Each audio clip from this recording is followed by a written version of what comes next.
first. So what is resilience?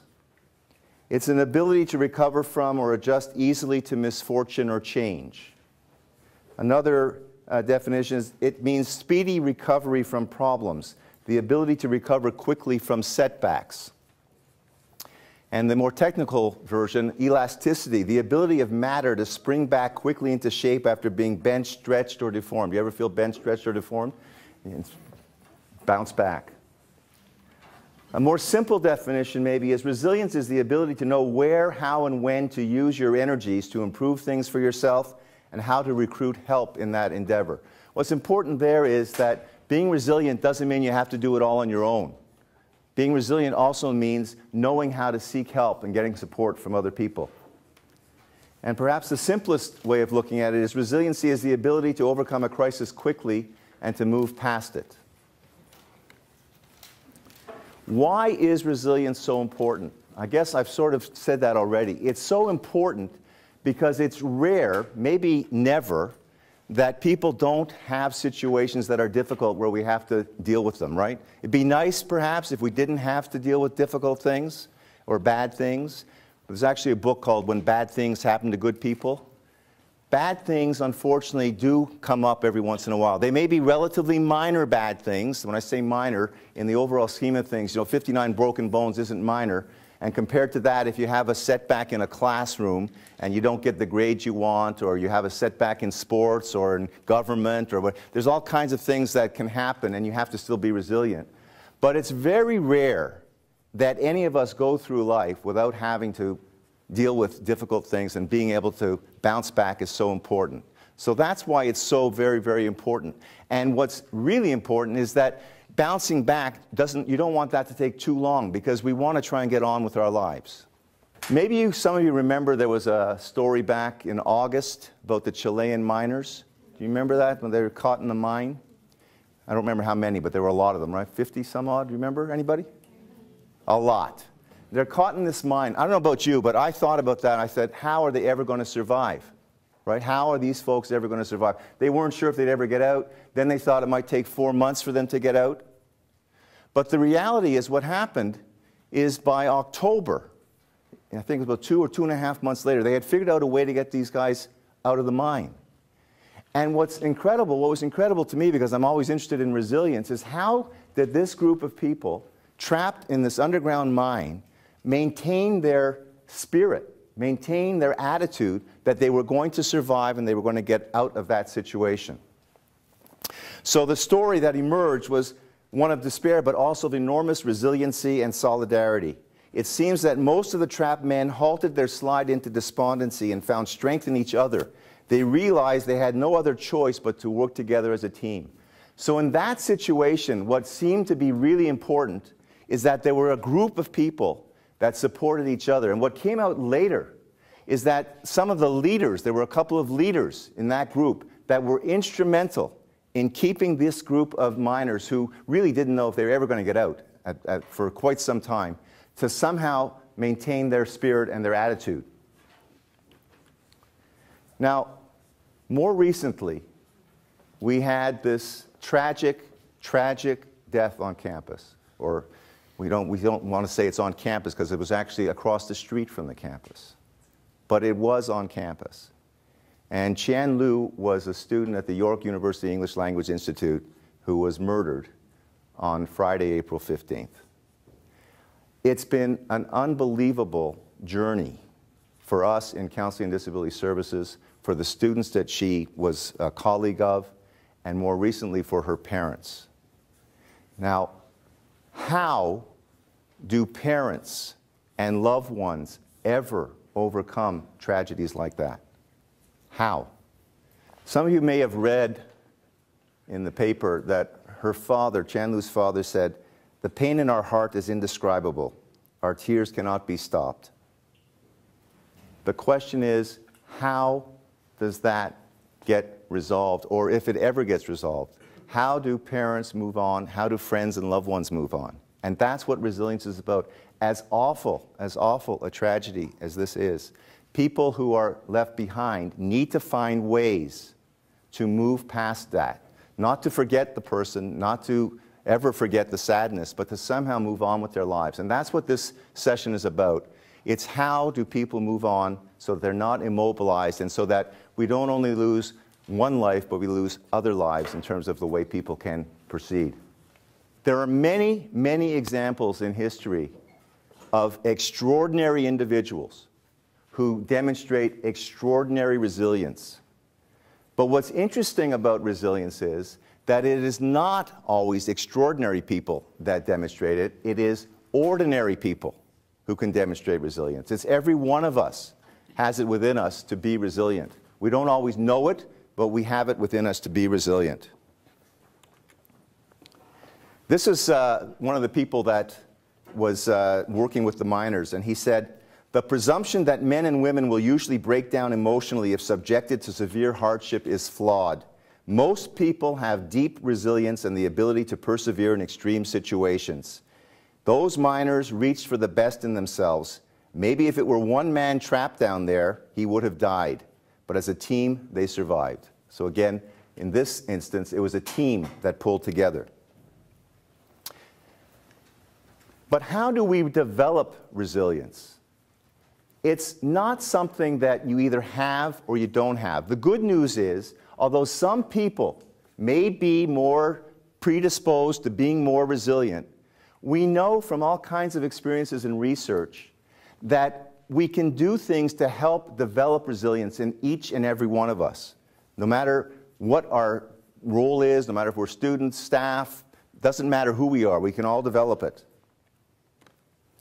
And there are certain things that we know go with resilience. We know that that help develop resilience. The first thing is something called positive self-regard. So rather than focus on negative aspects, that's a relatively simple statement, but it's a really deep statement actually.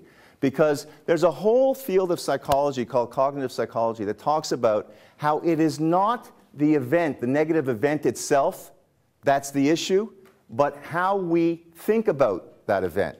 Whether we think about it in a negative way or a positive way. So it's not the event. The same event can affect people very, very differently. The same event, depending on how people think about that event, has a different effect on people, right? Depending on how you think about it, what you believe about the event.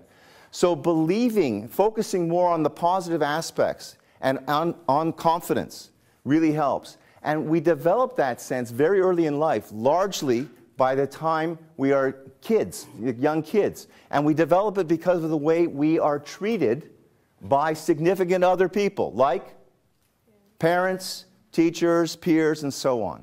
So it's really important. If you're going to be resilient, the more you have a sense of good feelings towards yourself, the more likely is you're going to be able to bounce back when difficult things happen. The next thing up there is something that's very much connected to this, which is called locus of evaluation.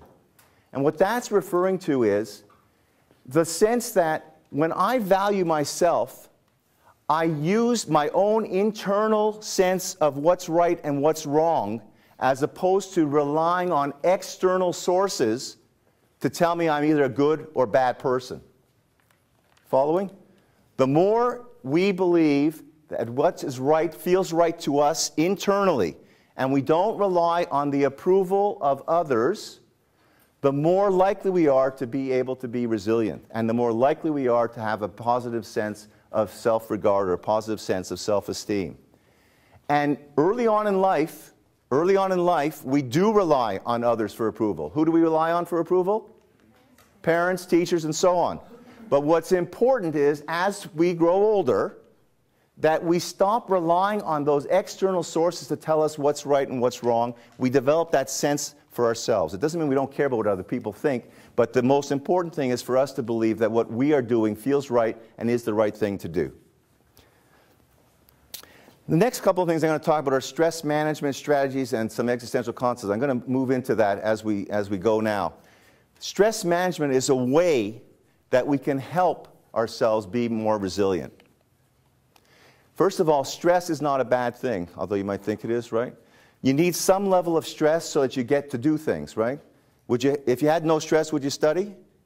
No. If you had no stress, would you worry about jobs and do the things you need to do to get jobs and all that stuff? We need some sense of stress to do that. So stress by itself is not a bad thing. When people talk about stress management, What they're really talking about is something called distress, really. It's the stuff that makes you worry and be preoccupied with anxiety and get uncomfortable feelings about what's going on, that you have uncomfortable body sensations and you start to sweat and tremble and all that. That is typically distress, not stress itself. So these are all some of the things that go along with distress, and these things are the kinds of things that interfere with being resilient. They tend to make us feel overwhelmed. They make us feel like we can't do things, that we can't bounce back, that life is just too difficult and there's no way out of whatever the mess is that we're in. So, some of the things that you can do to prevent this kind of stress is to live life in a way that is a little more, how should I put it, the way students don't typically live life, right? Right? Every time I do this for students, I go, I don't know, like good nutrition, regular exercise, well, some, yes. Enough sleep, yeah, that one's really going to work, yeah, okay. I have to tell you this because it's all true. Whether you do it or not is up to you, but it will help, even though I worry about this when I do talk to students. Relaxation and imaging skills. Being able to take some time off and distract yourself from things that are difficult, just to be able to relax. Positive affirmations is sort of what this gentleman was saying earlier, being able to look at the positive side of things and say, instead of I can't do this, yes, I know, I'll get through it. It's tough, but I will get through it. Being able to say some positive self-statements, positive talk to yourself. Self-help groups. Some people like to get help among, as we mentioned earlier, the team of people. Support groups like that. They may be formal or informal self-help groups. Ventilate. That's not air conditioning. Ventilate has to do with just expressing your emotion and letting it out, so that you don't hold it all in. For some people, prayer would be a really helpful prevention strategy to contribute to resilience. Change or vacation, time management. Do you know what the single most important skill is at university for success? It is. It's been shown in every kind of research that's ever done on learning skills and learning strategies, having good time management skills. Why? Because you always have to juggle what's going on, and the more you can organize that, the less distress you feel. Social support network, that's just your friends, your family, whatever group of people that can be helpful to you. And I just want to say again, being resilient doesn't mean you have to do it by yourself. The term up there is something that I've written down as interdependence. We often talk about kids as they move from being dependent when you're little kids to being independent or autonomous. Actually, very few of us are independent, right? Most of us are interdependent. That is, we rely on each other. There are times when I'll be depending on you, times you'll be depending on me. We don't have to do it ourselves, and that's what social support is all about. Assertiveness skills, particularly when you're being asked to do things that you can't do too much, be able to say no, or be able to say what you need when you need it. Negotiation skills, instead of getting all wrapped up in this big argument, being able to know how to compromise and negotiate out of a situation. And problem solving rather than avoidance. What we also know is problems tend to snowball. They get much larger if you avoid them. And oftentimes when we are faced with problems that are difficult, we do avoid them, and they seem to get bigger and bigger, and then they feel like they're harder and harder to get solved.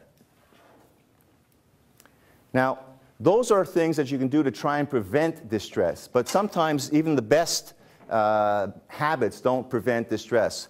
And when things happen, bad things happen, there are a couple of things that you can do that can help, again, lead to more resilience. The first thing up here is saying, check your rating scale. Don't be a chronic tenor. It might be you're a Montreal Canadiens hockey fan. Yeah, I am one of those, I'm sorry. I just lost half or three-quarters of the audience. And you might feel that the world has come to an end because they lost. They lost. Okay. So not being a chronic tenor means, you know,